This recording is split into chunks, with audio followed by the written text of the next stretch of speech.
അടുത്തത് മകയിരം നക്ഷത്രമാണ്.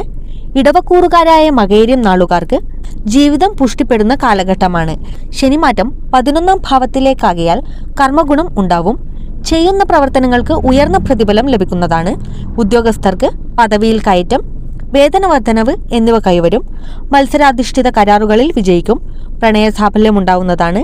ദാമ്പത്യത്തിൽ സംതൃപ്തി വന്നെത്തും. കുട്ടികൾക്ക് ശ്രേയസ് ഭവിക്കുന്നതാണ്. പൊതുവെ സാമ്പത്തിക സ്ഥിതി മെച്ചപ്പെടും. മിഥുനക്കൂറുകാർക്ക് 10ാം ഭാവത്തിൽ ശനി വരികയാൽ കണ്ടകശനി തുടങ്ങുകയാണ്. തൊഴിലിൽ സമ്മർദ്ദങ്ങൾക്ക് സാധ്യതയുണ്ട്.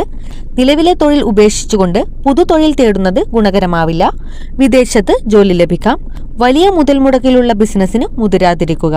അടുത്തതായി തിരുവാതിര നക്ഷത്രമാണ്. മീനം രാശിയിൽ മിഥുനക്കൂറിന്റെ 10ാം രാശിയിൽ ശനി പ്രവേശിക്കുമ്പോൾ തിരുവാതിര നാളുകാർക്ക് കണ്ടകശനിക്കാലം ആരംഭിക്കുകയാണ്.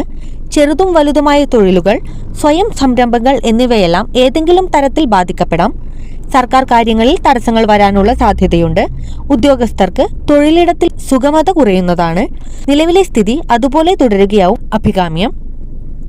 നവീകരണങ്ങൾ കൊണ്ട് പ്രതീക്ഷിച്ച നേട്ടം വന്നേക്കില്ല. 4ാം ഭാവത്തിലേക്ക് ശനി ദൃഷ്ടി വരികയാൽ ഗാർഹികമായ സ്വൈര്യക്കേടുകൾ തലപ്പൊക്കാം. വാഹനയാത്രയിൽ ശ്രദ്ധയുണ്ടാവണം. ബന്ധുക്കളുടെ കാര്യത്തിൽ ഇടപെടുമ്പോൾ വാക്കും കർമ്മവും സംശുദ്ധമായിരിക്കാൻ കരുതൽ വേണം. ഇടയ്ക്കിടെ മനസ്സിന്റെ സന്തുലിതാവസ്ഥയ്ക്ക് ചാഞ്ചല്യം വരാം.